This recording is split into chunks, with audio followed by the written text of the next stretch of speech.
This sound is so irritating, some residents are calling 911. Biblical, like the locust coming. But Sheriff Lee Foster says there's no cause for alarm. That noise, a cacophony of cicadas. I kind of remember back several years ago when we had them like this, but I don't think it was still this loud as it's been. Entomologists say they're not surprised at the growing concern. When you go into a woods full of cicadas, you've been there for at least 20 minutes, you get in your car, your ears are still ringing like you've been to a rock concert. Nature's own summer concert, billed as the Battle of the Broods. A rare, once-in-a-lifetime event bringing 2 broods worth of cicadas out at the same time, which means trillions of bugs. The last time they emerged together was in 1803 when Thomas Jefferson was president. Cicadas are just now starting to crawl out across the Midwest and South. The broods overlapping in multiple states, including Illinois and Iowa. You can really kind of see those eyes. You kind of see how they're purplish. In suburban Chicago, the underground invaders are still planning their escape. Before the emergence, the cicadas tend to make their exit tunnels like at least several weeks before. But some are welcoming the noise-making critters. At the New Orleans Intersectarium, they're getting ready to say bug appetit. On the menu this year, cicada salads, featuring apples, almonds, and real fried cicada nymphs on top. Every culture has things that they love to eat and maybe things that are taboo or things that people just sort of wrinkle their nose and frown their brow at. And there's no reason to do that with insects. The taste, similar to toasted seeds or nuts. I like to tell people if it's coming from a New Orleans kitchen, even if it's bizarre, it's going to be tasty. From the kitchen to your backyard. That ear-piercing sound does signal some good news. Summer is just around the corner. Maya Eklund, NBC News. Thanks for watching. Stay updated about... Yeah, summer's around the corner, all right, in the form of nuclear obliteration. I want to say shalom. Wrinkle their nose and frown their... I want to give all praises and glory and honor that is due to Yahweh, Ba'Hashem, Yahweh Shai, Ba'Hashem, Havakakwadash. I want to give double honor to the apostles and elders, the great millstone that rule well. Blessings and salutations to the whole elect. Noah's in this gospel, bro, lifting up the standard of Yahweh, Ba'Hashem, Yahweh Shai, wherever it may be. This is the Aki of Mahaloya coming back with another lesson through the Spirit. Plagues, man. Yahweh, Ba'Hashem, Yahweh Shai is making moves. We saw this 2-minute video here on the YouTube about the cicadas. Now, they emerged in South Carolina, which is pretty much the East Coast. I call it like the southern half of the East Coast, so to speak. But basically these 2 broods of cicadas, which I believe one hatches like every 12 to 17 years. But I've noticed lately, cicadas been coming out every 3 or 4 years. And that may be a different type of breed. But I know since I've moved down here to KC, I've experienced cicadas 3 or 4 times, every other year or every other year or so. I remember when a brother from Alaska came down here to take care of some business, and I went to pick him up from the airport. And this was back in like 2013, 2014. And the brother like, what the hell is that? I'm like, oh yeah, them cicadas, which was back in 2014. And shit, I've heard cicadas 2 years ago, and that wasn't even an entire decade ago. So these plagues are really hitting here. And the one thing that stood out as well was the fact that they mentioned cicada soup. So I guess technically cicadas are lawful. I mean, I would assume because they're still considered like a locust, or like they claim they're not grasshoppers. But in my opinion, if they destroy vegetation, and they destroy vegetation and crops and stuff like that, then in my opinion, I believe they're in the family of a locust. I'll put it to you that way. They're still considered locusts. Okay, so I speculate that they would be lawful to eat, but I'm just not gonna eat a fucking cicada just because it's there. No, that's in a time of dire need. But people do eat grasshoppers, man. So yeah, man, things are happening. They said that they're gonna have billions of cicadas that's gonna be in emergence this year. So hey, they have already started. So I have an article here that says emerging cicadas, and the thing of it is because they're extremely loud. They're annoying. Okay. And cicadas are very loud, but when you have 2 emergence of 2 different breeds of cicada, then that just doubled the noise. Like the Edomite said, he said it made it seem like he was like at a rock concert or a rock band or some shit, But it says emerging cicadas are so loud in one South Carolina county that residents are calling the sheriff's office asking why can they hear a noise in the air that sounds like a siren or a whine or a roar. Well, honestly speaking, because the police department, they don't have no control over what nature decides to do. Okay, that's just point blank period. So you can't call the cops and say, well, hey, the cicadas are making too much noise, arrest them. They can't. They're gonna fucking lock up the cicadas? No, this is plagues, man, and deservingly so, because this wicked ass society has been nothing but evil in the eyes of Yahweh Bashim Yahweh Shai. Okay, and it's about time for it to finally go down and for good. And it reads, it says the Newberry County Sheriff's Office posted a message on Facebook on Tuesday, letting people know that the whining sound is just male cicadas singing to attract mates after more than a decade of being dormant. Okay, and they said a decade of being dormant, but like I said, I've been witnessing cicadas emerge every 3 or 4 years, you know. But it says some people have even flagged down deputies to ask what the noise is all about. Newberry County Sheriff Lee Foster said, which proves that a lot of these people, they're not even in the loop, because I mean, they even mentioned, they said at the time of the eclipse,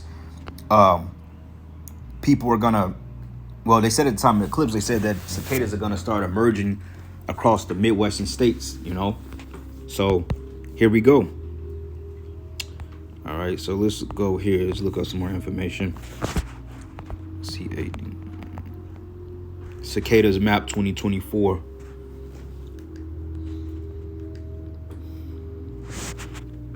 So let's find and see the map here.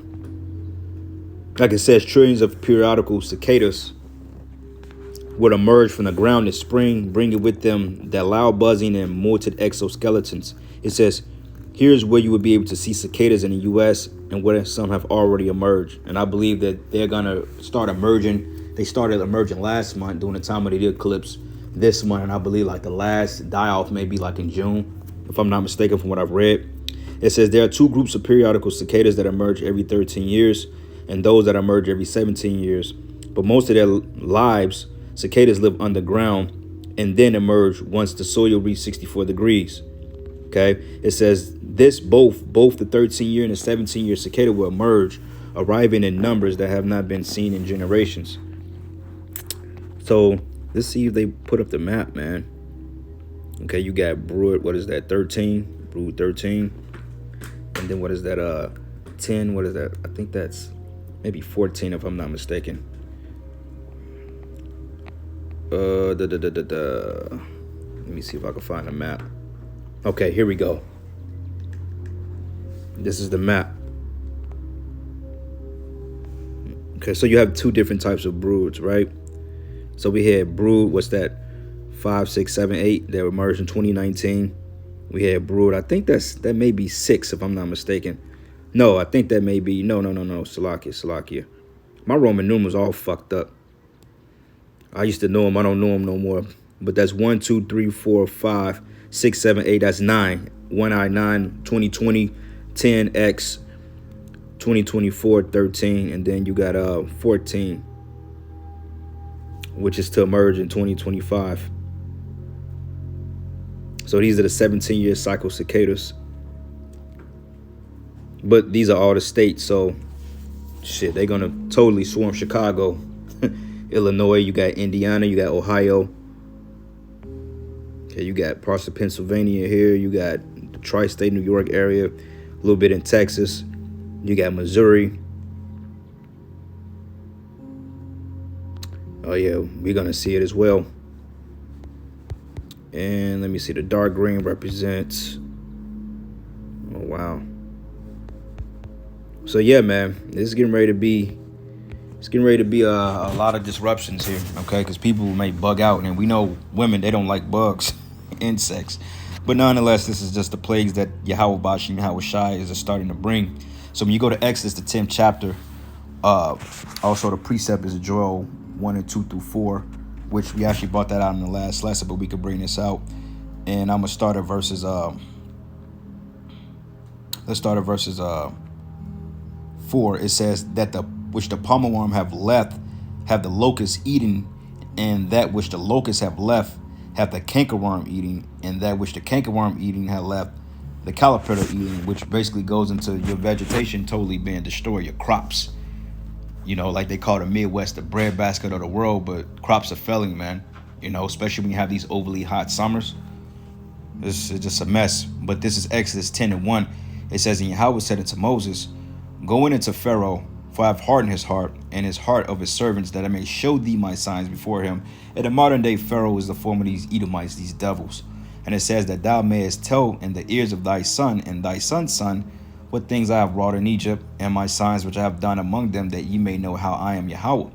And Moses and Aaron came into Pharaoh and said it to him, thus says the Lord Yahweh of the Hebrews, or Yahweh power of the Hebrews. It says, how long wilt thou refuse to humble thyself before me and let my people go, that they may serve me?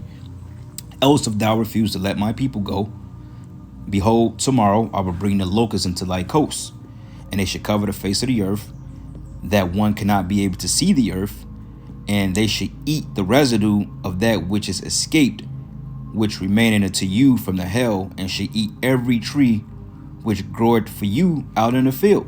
Okay, so basically those locusts was consumed to come to consume vegetation. All right, now it says trillions of periodical cicadas. So that means that if these things are in the trillions, that means that you got more cicadas. You got more cicadas than humans, man. That's different. That never happened before. Okay, these are new plagues, man, and they're not necessarily new, but the Lord is amping it. He's amplifying the plagues of Egypt. Okay, because I think you roughly got 8.3 billion people on the planet Earth, but it says trillions of cicadas. So that means that the cicadas outnumber us 10-1.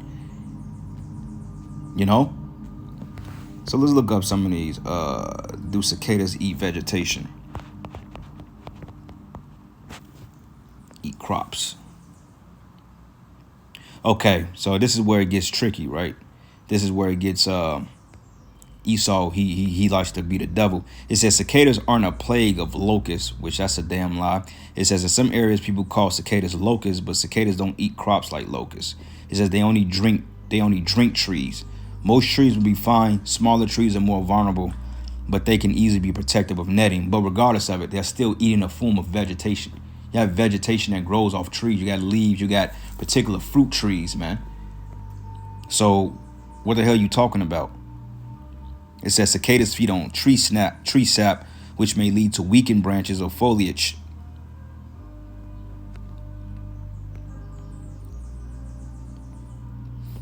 It says cicadas usually don't eat tree leaves or branches, but instead they create slits in tree branches and lay their eggs, and those splits weaken the tree over time, and later you can see those branches breaking or withering or dying once the cicada egg hatched.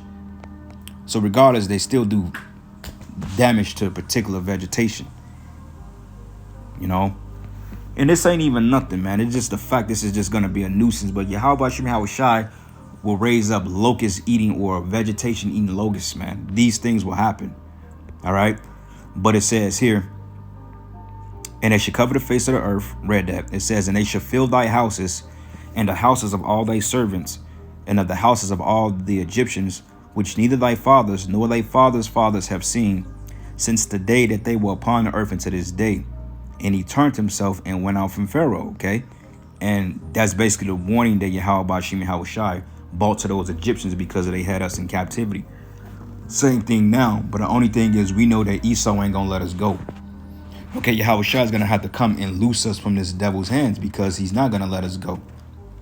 All right, 2nd Ezra 15, and I'm gonna start at verses 10. It says, behold, my people is led as a flock to the slaughter, and I will not suffer them now to dwell in the land of Egypt, which Egypt is talking about modern day America, but I will bring upon them with a mighty hand and with a stretched out arm, and smite Egypt with plagues as before, and will destroy all the lands thereof. Okay, and we understand that the plagues of Egypt, going back to here, let's look this up. The plagues of Egypt. Okay, and you had Egypt that was plagued by 10 particular plagues. Okay, and it says water turning into blood, which we've seen that in some cases around the world, but not predominantly here in America. But soon that will be a reality because the Lord said he was going to do it again. It says frogs, lice, flies, livestock, pestilence, boils, hails, locusts, darkness, and the killing of firstborn children. These plagues are recorded in the Bible and were sent by Yahweh after Pharaoh refused to let the Israelites leave Egypt. Okay, And guess what? These plagues are gonna come again. And when you start seeing rivers and lakes and shit and oceans turning into water, that's how you know that time is near. Okay, and it's any day now, because hey, the Lord can bring the plagues just like that. Okay, because we know that America doesn't have too much long to go.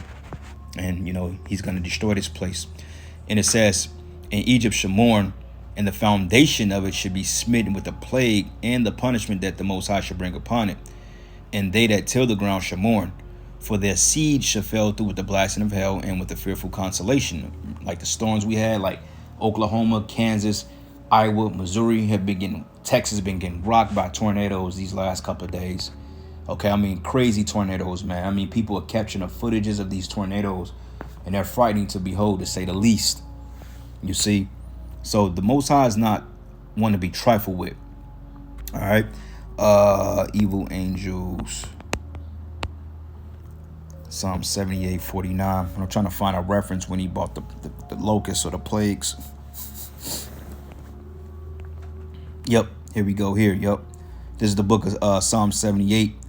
And I'm going to start at verses 43. It says, how he had wrought his signs in Egypt, and his wonders in the field of Zoan, and had turned their rivers into blood, and their floods that they could not drink. And America is a way worse province than Egypt. So how much more the plagues today?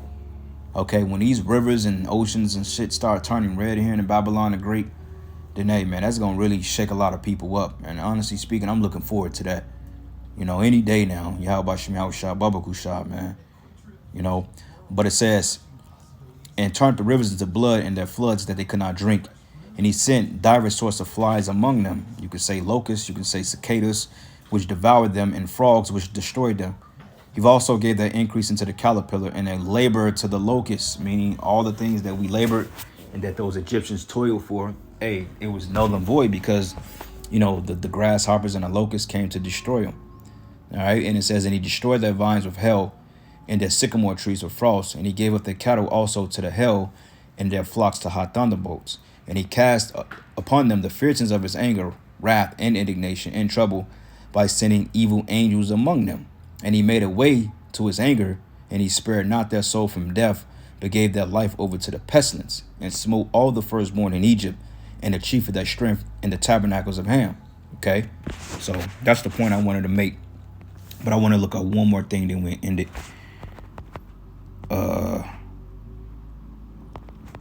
Locust. No, man. I hate this phone sometimes.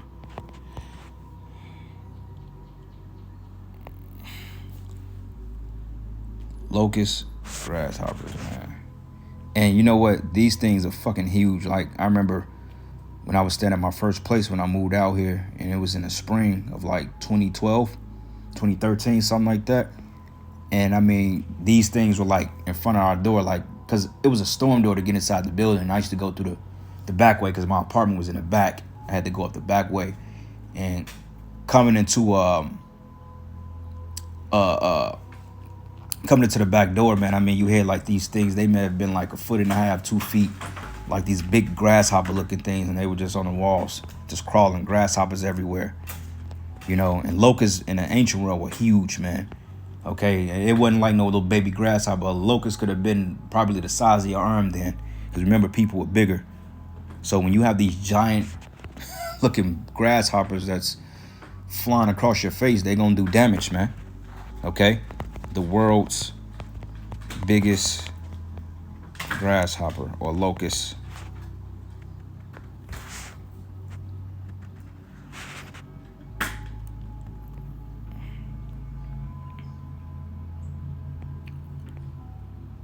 Wow. That's going to be something to behold, man.